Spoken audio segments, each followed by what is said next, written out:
Kryeministri Edi Rama ka cilësuar vendimin e gjykatës kushtetuese për lënien në fuqi të vendimit të GKK-s si një mosvendim, duke e quajtur pezullimin e një antari të qeverisë një praktikë të paprecedent në botën demokratike. Rama theksoi se ministri e pezulluar nuk akuzohet për korrupsion dhe se kjo situatë përbën një shpikje të drejtësisë së re, ndaj së cilës qeveria sipas tij do të vijojë betejën për garantimin e parimeve demokratike dhe pavarësisë së pushteteve. Këshilli i Europës ngre alarmin se Shqipëria ka norma paraburgimi deri në 5 herë më të larta se mesatarja e Bashkimit Evropian. Drejtori të drejtave të njeriut dhe sundimit të ligjit, Gianluca Esposito, thekson se zgjatja e paraburgimit me një mesatare mbi 8 muaj rrezikon lirinë individuale dhe parimin e prezumimit të pafajësisë. Kryeministri Rama konfirmoi se qeveria do të ndërhyjë së shpejti me norma konkrete për të adresuar këtë problem dhe për të përmirësuar praktikat gjyqësore. 12 arma zjarri janë sekuestruar nga policia e Tiranës, të cilët dyshohet se vinin nga Kosova. Në prang nga ra 27 vjeçari Dukajin Berisha, të cilin efektivët e lokalizuan pranë mbi kalimit të Tufinës. Armët e zjarrit ishin fshehur në kofanon e makinës së të riut nga Kosova. Franca ka nisur hetim ndaj ish-ministrit të kulturës Jacques Lang për lidhjet e tij me Jeffrey Epstein. Lang, një figurë e rëndësishme në qeverinë socialiste franceze mes viteve 1980 dhe 2000, po hetohet për pastrim parash dhe mashtrim tatimor. Ish-ministri francez, i cili përmendet pothuajse 700 herë në dosjet Epstein, por i ka mohuar akuzat dha dorëheqjen nga Instituti i Botës Arabe.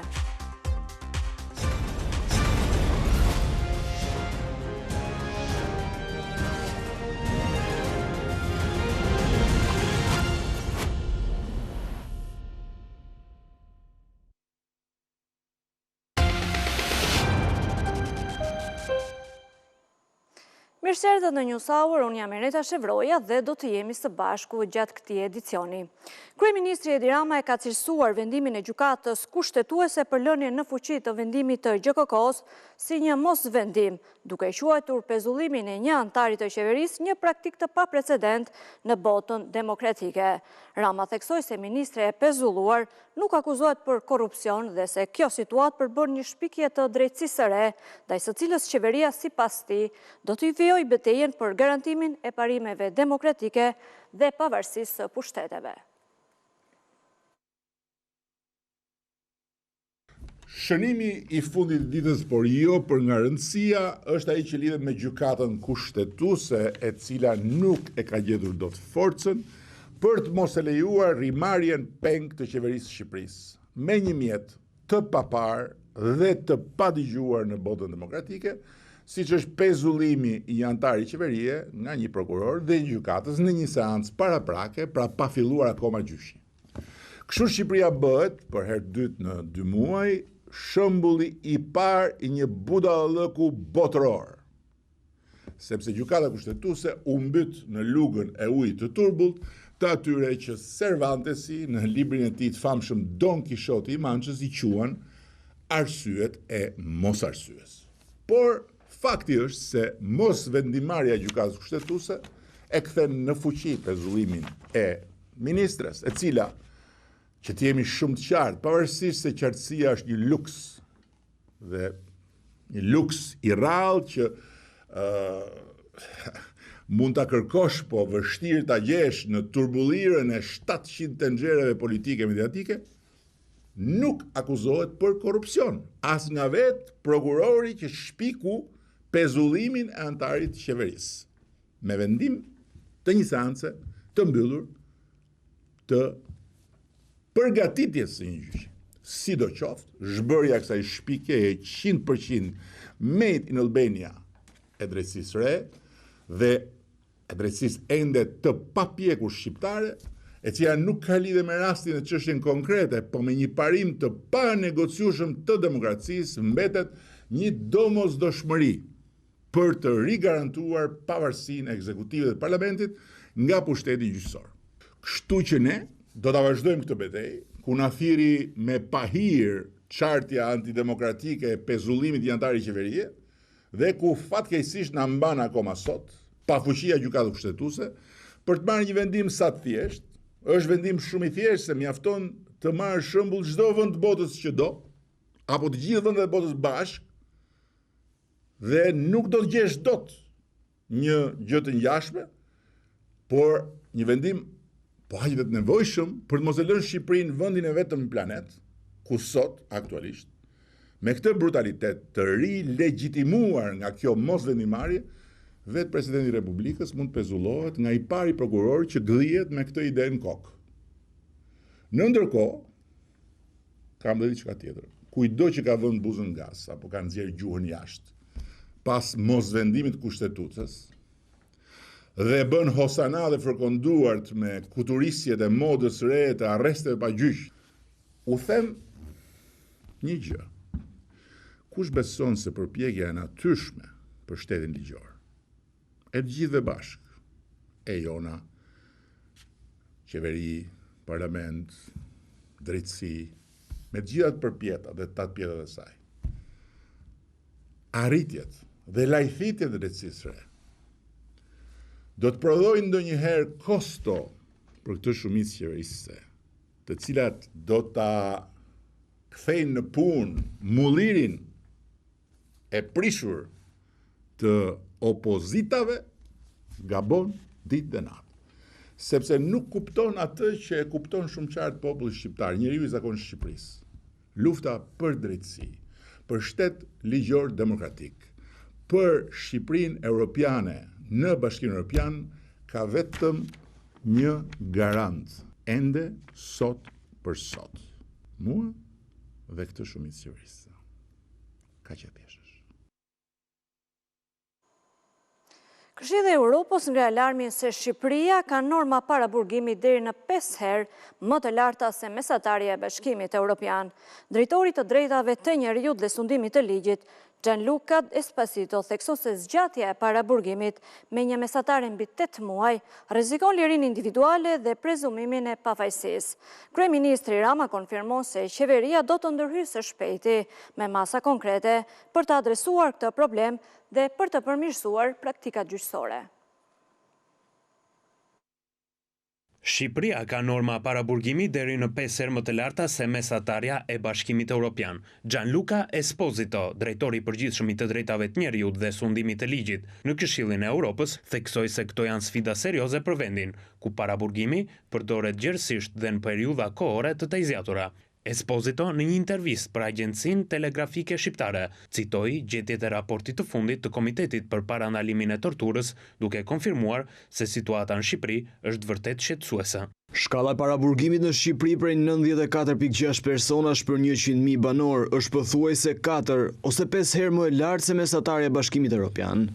Sipas të dhënave zyrtare që nga nëntori i vitit 2025, popullsia e burgjeve në Shqipëri ishte 4.578 të burgosur, 58% e të cilëve ishin në paraburgim. Raporti zbulon se Shqipëria është ndër vendet me normat më të larta të burgosjes brenda Këshillit të Europës, ndërsa përdorimi i rritje i paraburgimit ka mbipopulluar disa qendra paraburgimi. Tjetër shqetësim i madh mbetet kozjatja e paraburgimit me një normë mesatare mbi 8 muaj ose 253 ditë. Kozgjatja tepërt e paraburgimit dhe mungesa e arsyetimit të mjaftueshëm gjyqësor janë identifikuar gjithashtu nga Gjykata Europiane të Drejtave të Njerëzit në disa vendime kundër Shqipërisë. Sipas Esposito, paraburgimi zgjatur ndikon drejt për drejt në lirinë individuale dhe minon parimin themelor të prezumimit pafajësisë. Ai bëri thirrje qeverisë shqiptare të ndërmarrë hapa për të përmirësuar legjislacionin dhe praktikat gjyqësore, thirrje që është dëgjuar nga kryeministri Edi Rama, i cili ndau të njëjtin shqetësim duke marrë për referencë 33 masat e fundit sigurisë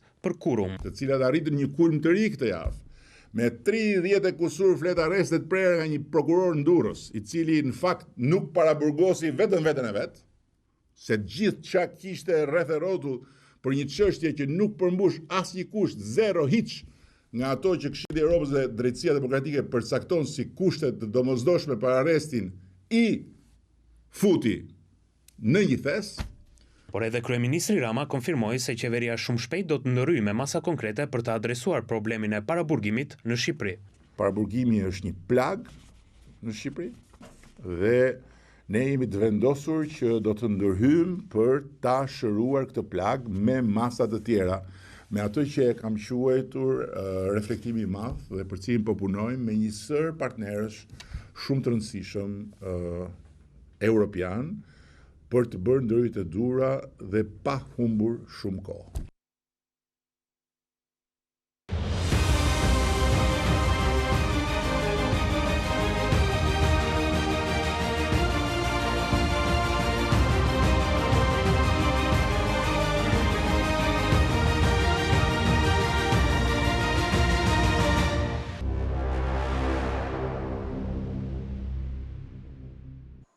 Dëmbëdhjetë armë zjarri janë sekuestruar nga policia e Tiranës, të cilët dyshohet se vinin nga Kosova. Në pranga ra 27 vjeçari Dukajin Berisha, të cilit efektivët e lokalizuar pranë mbikalimin të Tufinës. Armët e zjarrit ishin fshehur në kofanon e makinës së të riut nga Kosova.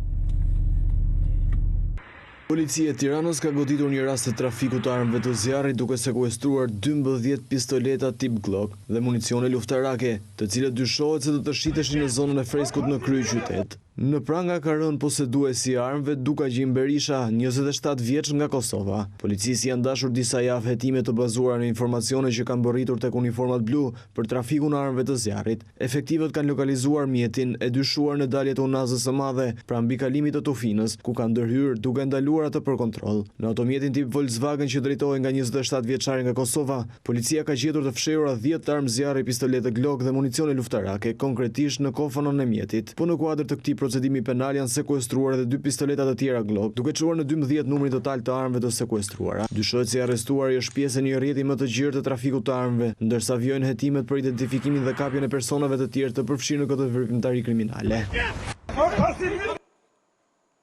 2 persona janë arrestuar nga policia pasi u kapën duke transportuar 5 emigrantë paligjshëm kundrejt pagesës. Arselajt Morina, 24 vjeç, dhe Ilzon Vllacaj, 22 vjeç, të 2 banues në Kukës, ju kishin marrë emigrantëve nga 2.700 euro me premtimin se do t'i transportonin në Francë. Në cilësinë e provës materiale u sekuestruan një mjet dhe 2 aparate celular. Hetimet vijojnë për zbardhjen e plotë të kësaj veprimtarie kriminale dhe identifikimin e personave të tjerë të përfshirë. Një sasi mishderi i tregtuar jashtë standardeve është bllokuar nga autoritetet. AKU nisi një aksion në tregun e Milotit, ku konstatua një subjekt që tregtonte mishi në kushte të papërshtatshme, pa vull identifikimi dhe pa faturë. Mishi u konfiskua dhe u asgjësua nga inspektorët, ndërsa ndaj tregtarit u vendos gjop.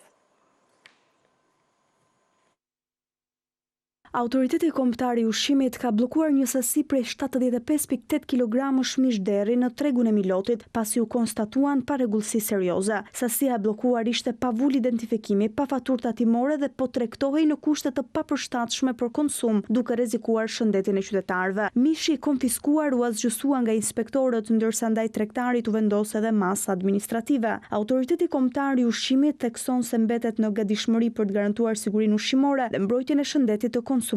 Autoriteti kërkon gjithashtu bashkëpunim me institucionet ligjzbatuese për të vjuar kontrollet në të gjitha rastet ku evidentohen parregullsi në tregtimin e produkteve ushqimore. Qytetarëve ju bëhet thirrje që të blejnë vetëm nga subjekte të licencuara dhe të autorizuara dhe të denoncojnë çdo rast të dyshimt, duke ndihmuar në mbrojtjen e sigurisë ushqimore. Ky aksion ndodh vetëm pak ditë pas bllokimit të një sasie të madhe qumshti për bebe që rrezikonte shëndetin e fëmijëve. Muzeu Kombëtar i Krujës ka regjistruar një numër të lartë turistësh gjatë muajit janar, tërhequr nga historia e Skënderbeut dhe trashëgimia kulturore e qytetit. Vizitorët vendas, por edhe të huaj, ndalojnë në pazarin karakteristik për punime artizanale dhe suvenire tradicionale, duke konfirmuar Krujën si destinacion gjithvjetor turistik. Muzeu Historik Kombëtar i Krujës ka shënuar një numër të lartë turistësh gjatë muajit janar të këtij viti. Vizitorët janë nga vende të ndryshme të botës, të cilët tërhiqen nga dëshira për të njohur më nga afër historinë e heroit ton kombëtar, Gjergj Kastriot Skënderbeu, si dhe trashëgiminë e pasur historike që ofron qyteti i Krujës. Pues es la primera vez que visitamos Albania. Është hera e parë që vizitojmë Shqipërinë, na pëlqen shumë, ka shumë larmi. Ndërkohë edhe vendasit dhe vizitor nga Kosova tregojnë interes për historinë. Turistët ndalen edhe në pazarin karakteristik të Krujës, ku gjenden punime artizanale dhe suvenire tradicionale. Kruja vazhdon të mbetet një nga destinacionet më të preferuara turistike në Shqipëri, duke u shndërruar gjithnjë e më shumë në turizëm gjithvjetor. Rreth 5.000 turistë vendaze të huaj kanë vizituar qendrën historike gjatë muajit janar. Kjo është gjithçka për këtë edicion, ndërkohë për të rejat më të fundit, ju ftoj të klikoni në website-in ton abcnews.al. Ju faleminderit për vëmendjen.